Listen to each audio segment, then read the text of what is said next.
My first guest, ladies and gentlemen, is a very popular young comedian. She appears on all the major television shows, including The Tonight Show, and very frequently she's been seen on The David Letterman Show. She also has a special now running on Showtime called Night of a Dozen Stars, and she's a favorite with audiences on stages all across the country. She appears very frequently in Atlantic City and is a successful writer of movies and television, including the Rodney Dangerfield special and a variety series for NBC. Please welcome Elayne Boosler.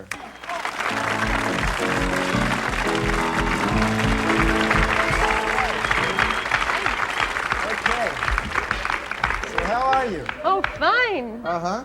Nice audience, real nice. Yeah, it's nice. Yeah, Thanks they're for coming. great. Oh, thank you very much for having me. I haven't seen you in a while. Oh, yeah, right. Yeah, a long time, actually. I know, it's been a long It's time. been years, I think. What have you been doing all this time? Working, you know. Working on the road, you know, Yeah, watching yeah. comedians come and go. And Yeah, you know, Elayne and I used to go together about, up till about 8 years ago for about 2 years. Two and a half.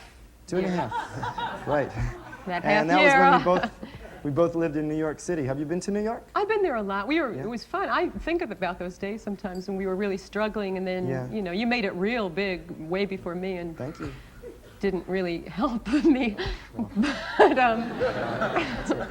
But, What interesting things have have I been you doing? seen? Yeah, in New York. Have you been in? I ran into an old friend of ours. Remember Ed? I ran into him, and he's doing real good. He's married now. You know, Yeah, yeah. I went out with him after. I know. you- I well, remember you went up to the Catskills. Did you? What did he do in the Catskills? Oh, when that you job? went there? Yeah, for that well, job. it was very, very old people, and Yeah. he didn't look at the audience. Well, he before used to do came out. material about. He did a lot of about- death material. Yeah, about death. But usually you look at the audience and So come a out comedian and did decide, about death. you know, what you would do, but he didn't look. So he came out thinking it was like a young, nice audience like this, and he came out and started talking about all these senile old women in his building who would take out their teeth and wipe them on his jacket and stuff. He's a brilliant comedian. He's just brilliant. But anyway, people started to cry, you know, and then he was talking about funerals, and everyone had just lost somebody in the last week, you know, and because they were so old, and so it's really a very depressing job. Now, I remember when you went up there. That was I stayed at your apartment, and you said you were going away with your parents. Remember, this is about towards the end of the second year, and you said that you were going to go away with your parents, and I could stay in your apartment because I lived on Long Island and she lived in New York City, and I wanted to stay in the city. So so I found out that you had gone with him, and then I called you at your house, and you were, you know, and you wanted to break up.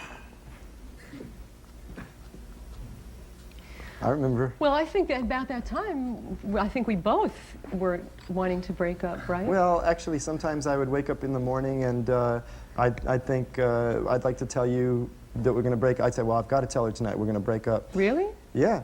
And then that night I'd get up to you and then you'd say... Like towards the end of the 2.5 years or during, you know, the... A lot of times, because we were constantly breaking up and going back together. And I would say, oh, I'm going to tell her tonight we're going to break up. And then I'd get to you and you'd say, Andy, we've got to break up. And I'd say, no, no. You know, because I didn't want to... Well, I also, I was person. the only one earning any money for us, and so you couldn't really leave, I guess. That was because I was performing every night in the nightclubs, and you didn't get paid in those days for, for 3 years. You didn't get paid. But Elayne had a job. You were hostessing at 7 nights a week. Improvisation in New York. And so she had the only one of the two of us that would make any money. So I supported us. Yeah. And then you made it in Taxi, and this is the first time I've seen you in What kind of things did we do? 6 years. Remember when you tried to get Chris to fix you up with that little ballet dancer? What? Who? What's her name? The one he's married to now? Oh, that, yeah. So you always What did about that? I don't So remember anything you were about always that. trying to, you know, and then with the, you know, all the spiritual stuff, I worked where Yeah. they served liquor, so you didn't want to kiss me goodnight, and then you went out with people on heroin after that. I mean, I don't know. It was just, I mean, I think you put me through a lot of stuff.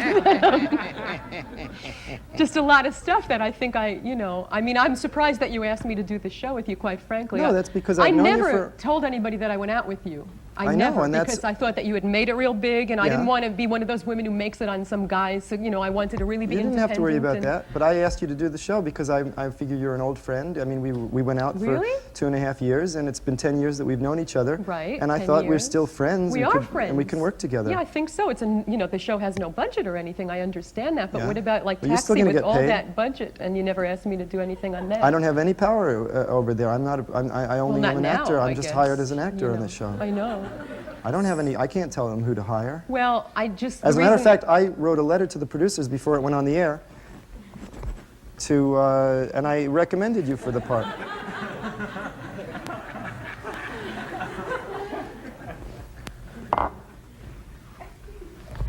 And I recommended you for the part. did? Yeah.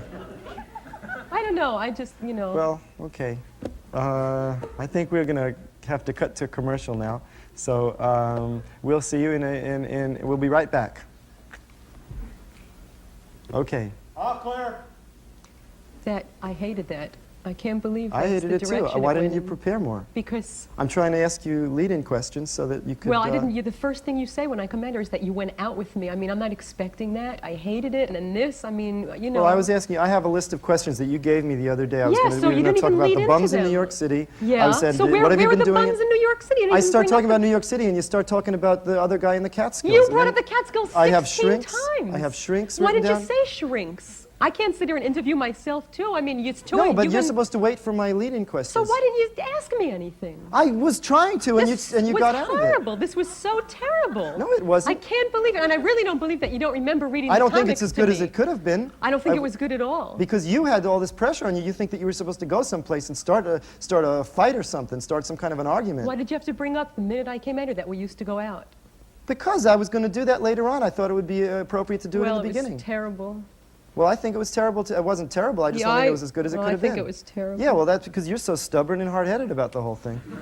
I mean, I have all these questions. Bums. You're supposed to talk about the bums in New York City. Then you talk about shrinks. How you went to a shrink because you were the only person you knew who would go up to a bum and ask them if they need money.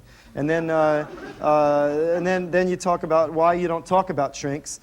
Because comedians, those are one of the subjects that comedians don't talk about. And then the no-nos in comedy, that's shrinks leading to death. Death is another no-no in comedy. Who's the best comedian at death? The guy you went to the Catskills with. Then you talk about the Catskills, the whole thing in the Catskills. Then you talk about the cake and the train. You opened with then the you talk about. Catskills. Then you talk about. You open with Catskills. I You didn't opened talk with the Then Catskills. comedians. Then talk about the way time I flipped out at Channel 5 in New York, and they had to take me away with the security guards, and the whole Bill Boggs episode. Do That's I what have a that's- list of and then- paper in front of me? You have a whole list of Right, subjects so why in didn't front you of you. just So why wait? don't you lead I into led you into the anything? New York City. I said, "What have you been to New York City lately? Have you?" And you changed the subject. I did not change the subject. Yes, you did. You changed the subject. I'm sitting here trying to lead you into New York City. I'm sitting here not trying to lead you into New York City. I'm trying to lead you into the sub. Okay, we're back, and thank you. My next guest is.